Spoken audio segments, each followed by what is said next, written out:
자, 아빠의 힘. 아빠 힘내세요. 아니 그거 아니야. 맥락 그거 아니지. 아빠의 힘. 50억 게임. 50억 게임. 그 얘기로 가보겠습니다. 네. 곽상도 아들이 퇴직금 50억 받았다. 그러니까 곽상도 아들이 넷플릭스는 보나 봐요. 난 오징어 게임 이제 시작했거든. 한 10분 보고 시간이 없어가지고 다시 이렇게 제껴놨는데 혹시 오징어 게임 아세요? 오징어 네. 놀이? 예, 그 전국에서 다 하죠. 나도 시골에 어렸을 때 네, 부산에서는 오징어 달구지라고 있습니다. 마당이나 운동장에다가 예. 오징어 모양으로 이렇게 만들어가지고 예. 하는 게임이 있어. 예. 그 오징어 게임 넷플릭스 처음 봤더니 그걸로 시작을 하더라고 애들이. 네. 그다음 어떻게 전개되는지 잘 몰라요. 뒤에 뽑기하고요. 이게 우리 뽑기 이렇게 저걸로 달고나 뽑기. 달고나 뽑기 하는 거 있잖아요. 부산에서는 똥과자라고 합니다. 근데 여러 가지 하는데 사실 저는 이 얘기 본격적으로 시작하기 전에 이 곽병채라는 친구가 이 오징어 게임에 대해서 잘 이해를 못한 것 같아요. 자기가 오징어 게임의 그 판의 말일 뿐이다 뭐 이런 식으로 얘기를 했는데요. 오징어 게임의 메시지는 그게 아닙니다. 오징어 게임의 메시지는 노동자와 노동자의 싸움을 붙이고 사회적 약자와 사회적 약자의 싸움을 붙여서 결국 기득권이 자신의 기득권을 그대로 유지하겠다라는 그런 프레임을 거는 게 오징어 게임의 메시지예요. 그거예요? 네. 그리고 그 못 드라마 봐서. 오징어 게임에서는 상금이 456억입니다. 근데 지는 50억 받았잖아요. 승자지. 자, 아무튼 나는 치밀하게 계산된 오징어 게임의 말일 뿐이라고 이야기했다가 아까 보셨던 아빠의 힘 50억 게임 이런 비아냥을 듣고 있는데 자 일단 이게 오늘 이 시간까지 나온 이야기는 그거예요. 50억이 퇴직금이라고 했다가 지금 가장 이 시간까지 나온 뉴스 중에는 요건 산재 위로금이다. 근데 희한하게 산재를 근로복지공단에서 인정한 게 아니라 회사가 자체적으로 인정해줘서 돈을 줬다는 거죠. 요거 설명해 드릴까요? 네, 근로복지공단에서 원래 돈을 줘야 되잖아요. 근데 회사는 근로복지공단에 산재 신고를 안 하고 그냥 회사 자체적으로 어이구 우리 직원 많이 다쳤네 그러니까 하고 이게 돈을 줬다는 말이 거죠. 하나도 안 되는데요. 우리가 회사를 가면 4대 보험 되는 회사에서 산재보험하고 고용보험하고 국민연금하고 건강보험하고 네 가지를 4대 보험이라고 하잖아. 여기서 산재보험료를 회사에서 100% 전액을 납부를 합니다. 이렇게 하는 이유는 회사에 누군가가 다치거나 그랬을 때 얘가 얘기하는 거는 자기가 몸이 안 좋아져서 요양급여를 받았다는 얘기인지 아니면 장애가 발생해서 장애급여를 받았다는 내용인지 그 목록은 모르겠습니다만은 이런 상황이 발생하면 권한도 없는 화천대유라는 회사가 결정할 문제가 아니고 산재냐 아니냐에 대한 판단은 근로복지공단이 판단을 내리는 겁니다. 만약에 회사가 그 부분에 대해서 위로금이니 뭐니 돈을 주게 되잖아요. 그러면 나라가 근로복지공단이 돈을 안 줘도 돼요. 중복수급이 돼버리기 때문에 안 줘도 되거든요. 그럼 이 회사는 보험료는 보험료대로 내고 그리고 위로금은 위로금대로 내고 해서 회사에 아무 도움도 될 것 없는 일을 발생을 시켰다는 건데요. 따라서 이거는 전혀 설득력이 없다. 그러니까 이게 처음에는 성과급이라고 했었죠. 예. 대체 얼마를 만든 거야? 성과급하고 산재 위로금하고 또 뭐가 있어?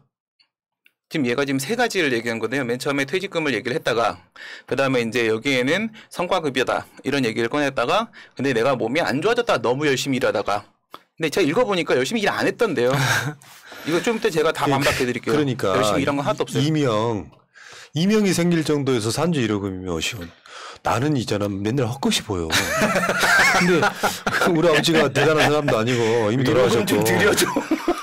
하루 15시간 일하고 그래도 네.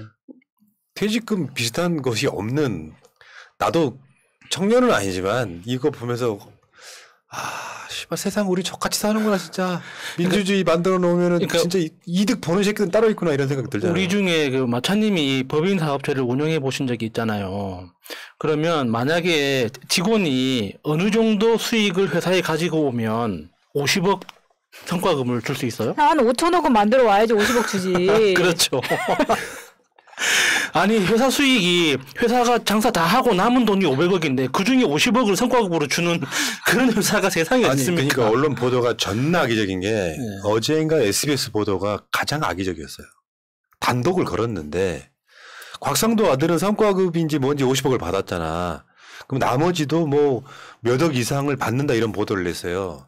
그거는 어떤 포인트냐면 이재명과 연결고리에 말도 안 되는 화천 대의원한테 허가해줬다 이런 뉘앙스를 품고 싶은 거예요. 근데 진짜 언론이라면 이게 퇴직금일 수 없고 성과급일 수 없고 산조의 1호금일 수 없다면 뭔가 부정한 비리의 개연성을 찾아야 되잖아요. 계산된 돈일 수밖에 없는 그러니까 깊게 일부러 안 들어가고 겉으로 드러나는 현상만 갖고 계속 공격을 해대면서 말로 하지는 않지만 이재명을 계속 끌어들이고 있는 거예요.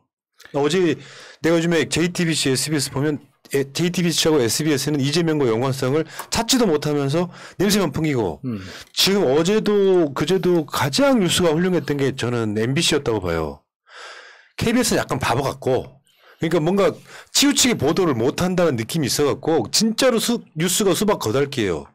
MBC는 어떤 정확한 분석을 해주는 거. 예를 들면 뭐 민주당 경선 광주 전남 먼저 나왔을 때도 여기에 포인트는 이낙연이 122표차를 이긴 게 아니라 이낙연이 이재명의 홈그라운드에서 압승을 못하고 이재명이 50%를 저지하지 못했다는 걸 정확히 분석을 해주더라고. 네. 그렇게 하는 데가 없어요 지금. 요거 간단하게 이렇게 한번 생각을 해보세요, 여러분들. 이 곽상도라는 친구가 처음에 250만 원을 곽병채라는 친구가 받았다라고 자기 아들이 받았다라고 했어요. 근데 250에서 나중에 보니까 380까지 올라가더라고요. 대충 평균 300 잡고. 300 잡고 했을 때 2015년 6월 1일부터 해서 2021년 3월 1일까지 일을 했다라고 했으니까 그러면 5년 9개월 나옵니다. 언론에서 7년이라고 하는 건 횟수를 얘기한 것이고요. 횟수 말고 실제 우리는 러닝타임을 재야지 뭐 퇴직금이든 모든 산정이 가능하니까 5년 9개월 나와요. 그렇게 되면은 지금 언론에서도 보도한 것처럼 300만 원 정도 받는다라고 했을 때 얘가 가져갈 수 있는 돈은 약 2,500만 원 정도의 퇴직금을 받을 수가 있다라는 거죠. 그러면 이 2,500만 원과 50억 사이에는 격차가 너무나 크죠. 그러면 50억을 받을 수 있으려면 얘가 300만 원 정도의 급여를 받으면서 몇 년을 일해야 되냐라고 계산을 하게 되면 1000년을 일해야 됩니다. 너는 도대체 누구니? 몇 살을 산 거니? 천년의 사랑이라는 노래 제목이 생각나네요. 예. 야. 굉장히 유명했던 것 중에 하나 있죠. 퇴직금 순위. 대한민국 역사에 획을 그어버리신 분이죠. 야, 대리급으로. 박상도 아들이. 4위야? 야, 4위. 그러니까 그 위에 있는 사람이 현대자동차 부회장, 현대제철 부회장이라는 사람들이에요. 아마 근속 연도가 엄청 오래됐을 거예요. 그렇죠. 근속 이쪽 되면 최소 30년 이상 되는 사람들인데. 그 정도 됐고 스펙도 곽병채보다는 빵빵한 사람들일 겁니다. 근데 요거 일단 좀 보시고요. 근데 이 건이 터지면서 실제로 화천 대의는 누구 겁니까? 현수막이 싹 사라졌다. 특히 저 대구 경북 쪽에 화천 대의는 누구 겁니까? 했더니 밑에 현수막에 곽상도 뭐 이렇게. 그러니까 서울 지역도 많이 없어졌습니다. 저 왔다 갔다 하면서 눈여겨 보는데 많이 안 보이더라고요 지금. 그 이재명 지사가 그 부산 갔는데요. 이재명 지사가 부산역에 내리자마자 화천 대의는 누구 겁니까? 하고 막 선피켓 들고 난리치는 쪽, 이재명 지사 지지자 쪽, 이낙연 뭐 지지자 쪽 해가지고 막 엉키는데 이재명 지사가 현장 즉석 연설을 해요.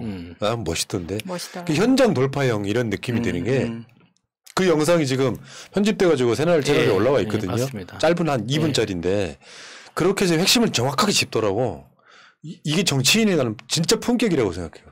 그래서 안타까웠던 게 그 마스크가 없었다면 훨씬 더 선명하게 들렸을 텐데 마스크 때문에 이렇게 그 사람들이 호흡을 굉장히 잘 맞춰줬기 때문에 그 메시지가 들리긴 했어요. 그 민주당 경선할 때 연설하잖아요. 네. 마스크 벗고 해도 되거든요. 그러니까 혼자서 참 생각해봐. 웃기잖아. 토론회 할 때는 마스크 벗고 해. 국민의힘 8명이 한꺼번에 마스크 벗고 해. 그 무대에 민주당 후보가 경선을 하는데 마스크 쓰고 하는 건 뭐니? 주위에 사람도 없는데? 이거 이상한 컨셉이야. 좀 벗었으면 좋겠네. 입모양이 안 보이니까 답답하고 내가 그 저번에 민주당 당사 앞에서 한 40분 연설해봐서 알잖아요. 봤습니다. 마스크 쓰고 하니까 전달이 안 되는 거야. 그래서 내가 엄청 중간에 숨도 차고 벗어버렸죠. 막 중간에 힘든 벗어버렸지. 것이고. 예. 아니 근데 지금 이 상황은 언론과 기득권과의 싸움인 것 같아요. 그렇기 때문에 이재명 지사에 대한 공격이 앞으로 더 심해질 것 같은데 곽상도 아들이 50억을 받았다는 특종이 나왔음에도 불구하고 오늘 3시간 전에 곽상도가 페이스북에 올린 글을 한번 보겠습니다. 대장동 개발 사업의 주인은 이재명 후보임이 분명히 드러났습니다. 아직도 이러고 있어요. 이재명 후보에게 묻습니다. 이 후보가 개발 사업으로 인한 이익 중 가장 많은 돈 5천억 원을 가져간 것은 사실입니까? 이 말도 안 되는 질문을 아직도 하고 있다고. 이 후보가 대장동 개발 사업의 이익 분배 구조를 설계한 것은 사실입니까? 그래서 지금 자기들은 설계한 대로 따라가서 적법하게 50억을 받았다는 개소리를 하고 싶은 겁니다. 상도의가 없어. 저 세력은 저렇게 뻔뻔해. 야당 그러니까 국민의힘 쪽 사람이 계속 등장하잖아요. 그거 한번 볼게요. 여기 등장하는 사람들. 신영수 동생, 뇌물수수 유죄, 원유철, 김수남, 박영수, 권순일, 이경재, 곽상도 아들, 박영수 딸, 또 뭐 땅 소유한 사람까지 포함하면 나경원, 이완구까지 민주당하고 연결이 되어 있는 사람은 개연성이 없어요. 없어요. 이게 이재명 비리가 되려면은 어떤 구조가 돼야 되냐면 이재명이 민주당에 심어진 트로이 목마 같은 거여야 돼요. 이재명 지사가 그런 논리를 설명했잖아. 내가 곽상도하고는 하늘 아래 살고 싶지 않은 사람인데 곽상도한테 50억을 챙겨줬겠냐. 곽상도 아들은 누구 겁니까? 지금 그거잖아요. 이재명 지사의 책임이 되려면은 내가 곽병철한테 묻고 싶은 건 하나예요. 이재명 지사의 책임이 되려면 이재명 지사가 곽병철한테 퇴직금 50억을 줬어야 됩니다. 맞죠? 그러니까 얘네들이 그런 말을 했잖아요. 자본금 5천만 원으로 500억이 넘는 돈. 그래서 1000배 이상의 수익을 올린 건 이재명이 챙겨줬기 때문이다. 개입해서 챙겨줬기 때문이다. 라고 했죠. 그럼 화천대유를 500억 이상 수익이 발생하게 한 건 이재명이라는 거예요.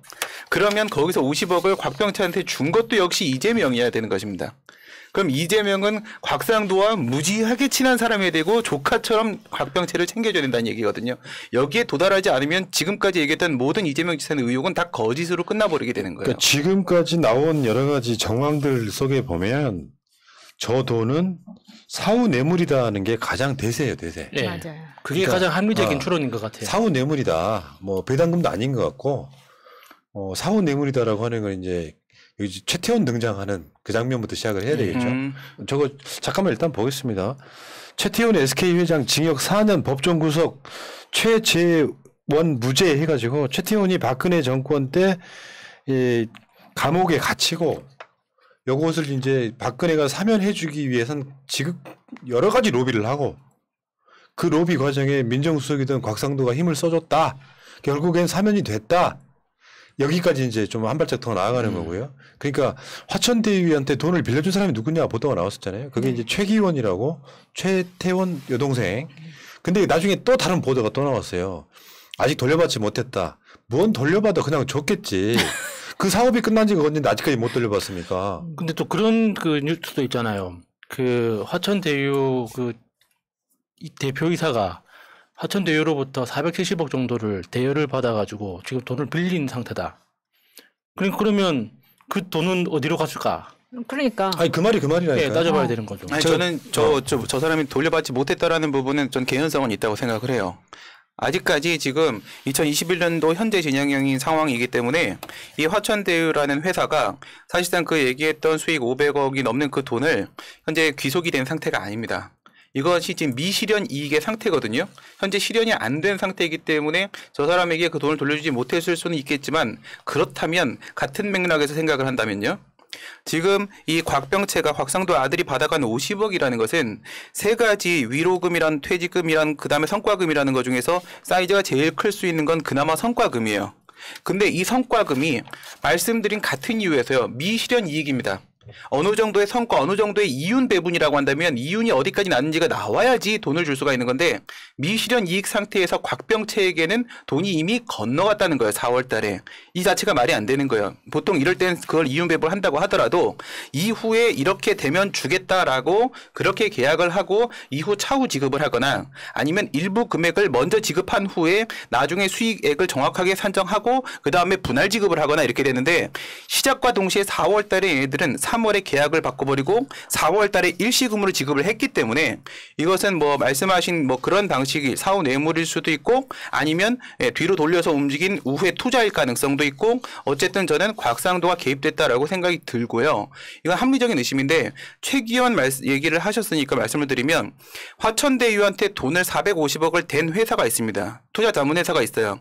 이 투자자문회사한테 돈을 댄 3명이 있어요. 그 3명 중에 1명이 최기원입니다. 그러면 나머지 2명은 누구냐를 찾아야 돼요. 이 나머지 2명이 사실상 화천대유의 주인인 겁니다. 화천대유는 돈을 여기서 댔고 여기에는 3명의 주인이 있습니다. 그중에 한 명이 최기원인 거예요. 저는 이 중 3명 중에 한 명이 곽상도와 어떻게든 연결이 되어 있는 게 아니냐. 그렇기 때문에 그 50억이 명목을 바꿔서 아들에게 넘어간 거 아니냐라는 합리적 의심은 당연히 가능하다. 결국 화천대유 누구 거냐? 최기원 거고 곽상도 거다. 이렇게밖에 안 끝나요. 그렇죠. 이제 그런 구조가 가능한 거지. 네. 어쨌든 여기에 언론들이 계속 어떻게든 이재명을 끌어들이려고 하는 그게 눈에 지금 보도는 그렇게 보이는 거고요. 이재명 연결고리 아직까지 하나도 안 나왔어요. 근데 그러다 보면 이렇게 교집합으로 겹치는 사람들이 있잖아요. 예를 들면 경기 뭐 도시공사에 뭐 누구 어쩌고 근데 그 사람들이 비리 구조에 또 있지도 않아요. 네. 그렇다 보니까 현실적으로 화천대유는 딱 곽상도 거라는 게 아니라 곽상도랑 연관 있는 어떤 자그마한 어떤 무리들의 것일 가능성이 되게 높은데 화천대유가 누구 거냐란 그 뉘앙스를 풍기면서 마치 이게 이재명의 비리라고 만들려고 아무리 노력을 해봐야 안 나오는 거 이건 우리는 그냥 기적으로 봐야 된다고 생각해요. 이재명 대단한 사람이었구나 이런 생각이. 그러니까 이재명 자체도 이런 구조에 놓여 있을 거라고 상상을 못 하죠. 알 수가 없죠. 이거. 시장이 딱 됐는데 네. 성남은 100% 공영 개발을 할 만한 돈이 없어. 거덜났기 때문에 김대엽 때부터. 예. 그런 상황에서 정부는 이명박 박근혜를 거치면서 민간 개발해라 이렇게 계속 압력이 들어와서 우린 돈이 없고 그러니까 대략적으로 니들이 이걸 개발해가지고 한 5,500만 주면 나머지 알아서 해. 나중에 중간에 그 좀 더 뜯어가면서 5,500이 넘어갔잖아요. 네. 근데 그 과정에서 나머지 민간 영역에 있는 부분을 이재명한테 책임져. 뭐 또는 어떤 근거도 없으면서 이재명이 뭔가 좀 비리가 있을 것 같으니까 특검하자.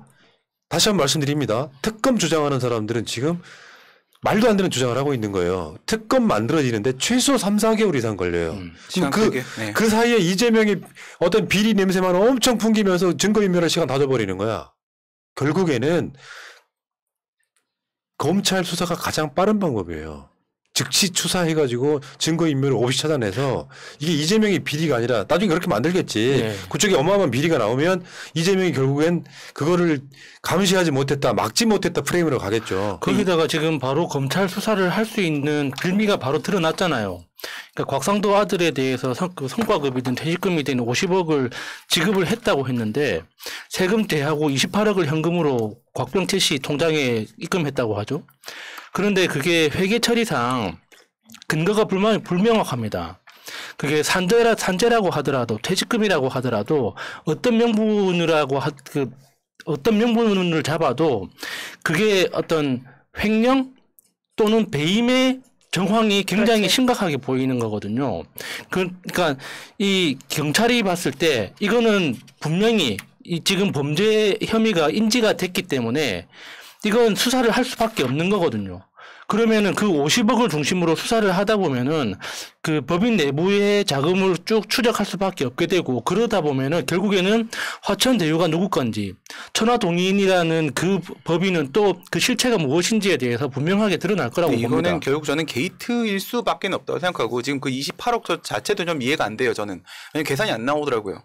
그 안에 위로금이 얼마가 들어있는 거고 성과금이 얼마가 들어있는 거고 퇴직금이 얼마가 들어가 있는 건지를 알아야지 세금이 얼마가 나오는지를 계산할 수가 있는데 지금 곽병채 주장은 단순히 원천징수세를 떼고 28억을 받았다라고 했어요. 원천징수세는 3.3%입니다. 50억에 3.3% 들어가게 되면 1억 6,500만 원이에요. 1억 6,500만 원을 50억에서 빼고 나면 48억 3,500만 원을 받아야 된다는 결론이 나와요. 그런데 48억에서 어떻게 갑자기 20억은 또 어디로 사라지고 28억이 됐는지 이거는 네. 공개를 해야 되는데 제가 왜 게이트라고 생각하냐면 맨 처음에 신용수 얘기 나왔을 때요. 이거를 LH를 물러내버리고 거기서 민간 개발을 하려고 했을 때 여기 투기꾼들이 이미 모여 있었어요. 이거 정치인들과 그 주변 사람들이죠. 투기꾼들이 모여 있는데 그 다음에 이제 이재명 지사가 2010년도에 당선이 되면서 이거를 공공개발로 바꾸려고 하면서 성남도시개발공사를 만들죠. 근데 여기서 이제 돈이 필요하잖아요. 거기서 필요한 게 지방채입니다. 지방채를 발행하지 못하도록 성남시 의회의 다수를 점유하고 있던 새누리당 쪽에서 지방채 발행을 막아버려요. 막아버리게 되니까 성남시가 돈이 부족해집니다. 그러니까 여기다 융합형으로 해서 민간 투자금을 일부 넣을 수밖에 없는 상황이 오게 되고, 그러면 그때 LH를 버렸을 때 있었던 이 투기꾼들이 좀비처럼 그대로 살아남아가지고 이 일부 약간 줄어든 이 부분으로 들어오는 거예요. 얘네들이 그래서 거기서 살아남아가지고 지금 움직이고 있는 게 하나씩 밝혀지고 있는 것이기 때문에 이 시작과 끝이 지난번에 이재명 지사가 기존에 있었던 투기꾼들의 그림자가 어른거리고 있다라는 말을 한 번 한 적이 있어요. 그게 바로 그 얘기거든요. 그때 내가 다 죽인 줄 알았는데 죽지 않고 살아남아서 이 대장동 개발 사업에 끝내 붙어있는 파리들이 있다, 그 얘기를 한 거였어요. 그러니까 이건 결국은 상당히 오랫동안 진행된 2008년 9년부터 해서 2021년까지 이렇게 진행된 사실상 엄청난 게이트다. 예. 그 국민의힘이 2009년에 대장동 민간개발 확정 직후에 사업자 수익 보장 법안 발의하고요. LH 사업 포기를 주장했던, 그러니까 공영개발을 포기를 주장했던 신영수가 이걸 대표 발의했고요. 당시에 원희룡, 권영세 등이 공동 발의 이름을 올렸고요. 정말 꼼꼼한 새끼들 진짜. 그 과정에 사실은 보이지 않는 손들이 이재명을 고립시켰던, 그 과정에서도 5천억 뜯어냈던, 이건 대단한 업적이다라는 게 지금 다시 한번 얼굴에 보이는 것 같고요. 자, 여기서 이제 잠깐만 그 문준영 씨가 곽상도한테 했던 말을 잠깐만 보겠습니다. 곽상도 의원님, 대통령 자식 공격으로 주목받았지요. 그런데 하필이면 이번엔 자기 자식이 연관되다니, 자기가 휘두르던 칼이 주목받을 만큼, 원한 쌓은 만큼 거대해져 되돌아오겠군요. 걷잡을 수 없을지도 모르지요. 그런데 그 칼에 아들까지 다칠지도 모릅니다. 그때 남 탓할 수 있을까요? 아드님은 그 부담을 떠안을 준비가 되어 있나요? 아들이 받은 돈이라 아빠는 모른다는 식으로 대응하지 마세요. 자기가 던진 칼날이 되돌아오는데 아들을 방패막이로 쓰는 건 비겁한 겁니다. 그리고 이거 말고도 지금 국민의힘이 곽상도 아들이 퇴직금 그거 받았다는 걸 인식을 하고 있었더만. 추석 전에 이미 알았다고 하더라고요. 와, 곽상도도 자기 아들을 알았을 거고요. 예. 그 과정에서도 다른 건으로 막 공격을 하는 걸 보면, 이게 화천대유가, 그러니까 이게 대장동이 처음 터졌을 때부터 곽상도는 정말 아무 관련 없다는 듯이 막 SNS를 했잖아. 그러니까. 이런 뻔뻔한 세력이 있습니까? 이런 건 배워야 되는 겁니다. 그러니까 진짜 답답할 일, 이렇게 뻔뻔할 수 있다는 게 매일 놀래고 있잖아. 문준영 지금 문준영 뭐라 그래야 돼요? 예술가? 아무튼 문준영 씨가 저렇게 페북에 올릴 수 있는 것도 사실 그동안 곽상도가 어떻게 대통령 아들 딸을 다 스토킹을 했습니까? 근데 그 뻔뻔함이 자기 아들은 저런 거 시켜놓고 그렇게 공격질을 했었다는 게 분노스러운 거잖아요. 더 역겨운 건 곽병채입니다. 곽병채 페이스북 처음부터까지 전 거의 다 거짓말로 추정을 하고 있습니다. 그거 이제 좀 이따 말씀드리도록 하고요. 근데 지금 이제 김기현이 오늘 인정해버린 게 바로 뭐냐면, 추석 2주 전부터 김기현, 국힘당 원내대표죠. 김기현은 이미 50억의 퇴직금을 받았다는 사실을 알고 있었다요. 그러면 추석은 9월 22일이고 2주 전이라고 스스로 인정을 했으니까 2주 전이면 9월 8일입니다. 9월 8일부터 알고 있었는데, 그래서 제가 곽상도 페이스북을 찾아가 보니까 3번 등장을 하더라고요. 대장동 관련된 얘기가. 9월 8일부터 알았던 놈이 9월 17일 날, 9월 20일 날, 그 다음에 25일 날 50억이 처음 등장해요. 그러니까 17일, 22일 50억에 관한 문제는 이미 국짐 애들도 다 알고 있었고 곽상도도 알고 있었는데 네. 곽병채는 우리 아빠는 아무것도 모른다고 얘기를 해버립니다. 그때 250만 원 줬다라는 말도 안 되는 설레발만 치고 있고. 그러니까 이제 이 이야기 마무리할게요. 또 이야기 또 뒤에 할 이야기가 있으니까 이 구조 속에 그런 얘기가 초반에 나왔었잖아요. 그 화천대유에 곽상도 아들이 근무했는데 이재명이 비리가 있으면 가만뒀겠냐. 그 논리로 다시 한번 가보면은 실제로는 그 민간의 영역이에요. 허가 내주고 성남시가 5천억 이상 회수하고 끝난 문제라고. 나머지는 화천대유에 비리가 있거나 그건 다른 문제라고요. 근데 지금은 이제 남아있는 게 뭐냐면은 이 화천대유의 이 대장동권을 설계자가 이재명이라는 거예요. 이 악의적으로 프레임을 갖고 있는 것이고, 여러분들 그 댓글을 포털 같은 데 달는 거 보면 특검 가자고 하는 사람들은 다 국민의힘 지지자예요. 일부 민주당에 남아있긴 합니다. 냄새를 풍겨야 되니까. 마치 이 특검은 대장동 특검이 아니라 이재명 특검이라고 이미지화 시키려고 하는 세력들이 지금 한 3, 4개월 지지를 끌면서 이제 특검이 맡겼으니 우리는 대선에 집중하자 하면서 지금 이 어려운 상황을 탈출하려고 하는 국민의힘 주자들까지 이렇게 같이 버무리고 있는데 아무튼 이 상황에서 다시 한번 우리가 깨달아야 될 것은 이재명 대단하다예요. 그 구조 속에서 그 어떤 것도 나오지 않고 있다는 게 놀라운 일이다 이런 생각이 들었고요. 여기까지 하겠습니다.